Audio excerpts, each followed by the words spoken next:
Welcome back to AutoChimp Electronics, guys. In this DIY video, we're going to be working on the Toyota KLUGER today, and we're going to show you how to install the multi-camera kit and the camera activation buttons on this model stereo. So this is all the new KLUGERs. This is pretty much from 2020 onwards. Anything with this style stereo, it doesn't matter if it's automatic, manual transmission, or which version of the vehicle it is. We're going to get straight into it. Very easy install on this one today. I'm going to show you what tools we need and get straight into it. Okay, so as always, we're only going to need a couple of tools on this. We're going to use the non-marring pry bars, as we always do, the 10mm socket screwdriver. And today we're actually going to probably keep some pliers on hand, simply just so we don't drop the bolts, because the bolts on this vehicle are actually on the top of the stereo. So the first thing you're going to do is on top, behind the stereo, there is actually a little cover here. We're going to pop that off. You're going to use the non-marring pry bar just to lever it up. Very easy to do. And then down here, there is two bolts on either side. They're just the 10mm bolts. You're going to jump in, undo them. Anti-clockwise is to undo them. Undo all four, and then just grab the screws out. But because it's vertical, you probably want to use those pliers to grab them and pull them out so you don't drop them in the dash.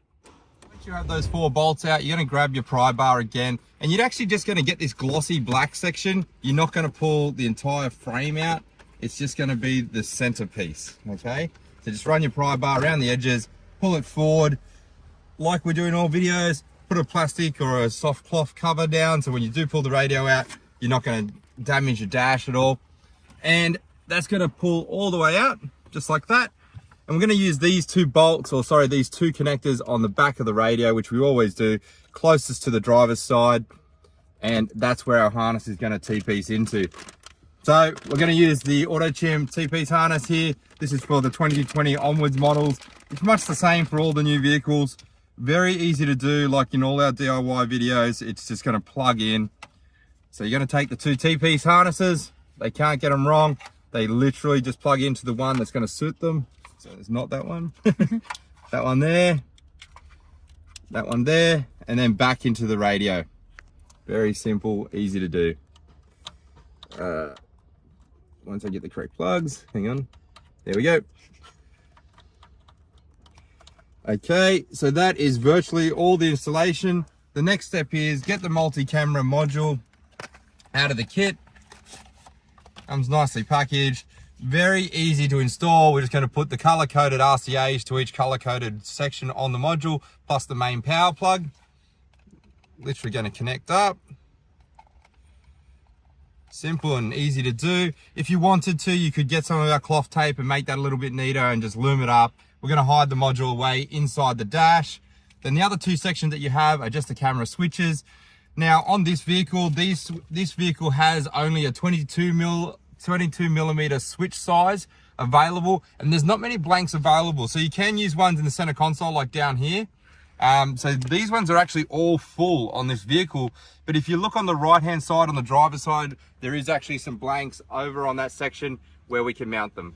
Okay, so on the Toyota KLUGER, as mentioned, you're only going to have room for the 22mm switches. So you are going to have to use two separate switches, one for turning the factory camera on and the secondary one for adding the secondary camera. If you want to add camera 3 and 4, you would need additional separate switches. I'm going to give you an example today using the 32mm switches, just because it's a combination switch of factory camera and secondary camera, just to show you how it all works. But we're going to turn the vehicle on now and show you.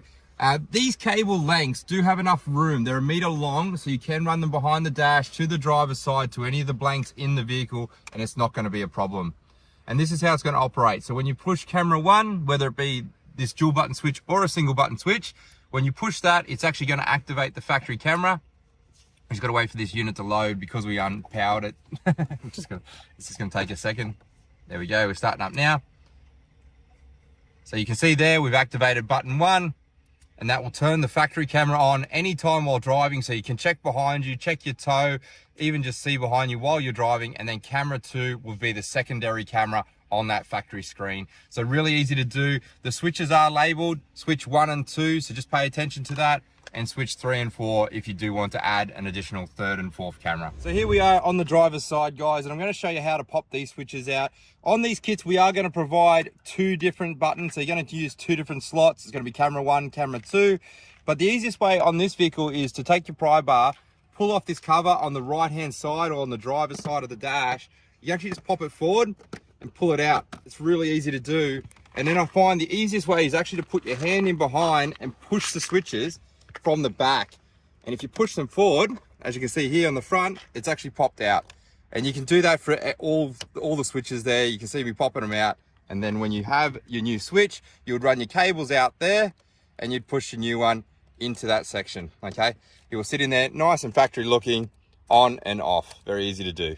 So just when you're putting the stereo back into the car, just be aware that it's all going in this top section. So when you push it back in, you got to ensure that the wires are high and in this back section, just so they don't get jammed. It's just quite important when you're pushing it back in so you don't have any problems.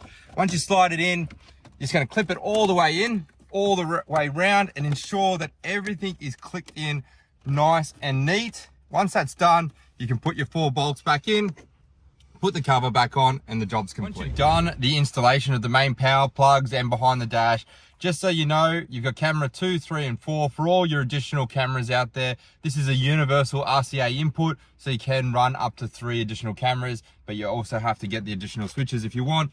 Some of the other options we do have on the market, we also do have just a camera activation harness, which is literally just turning on the factory camera. If you just want that feature and you don't need additional cameras, you can buy that harness. It's a little bit cheaper, plugs in the back the same way, but just has the one plug that goes into the back of the switch. Very easy, half the price, but you don't need all those extra cameras. That would be the option you'd go for. That's our camera on harness.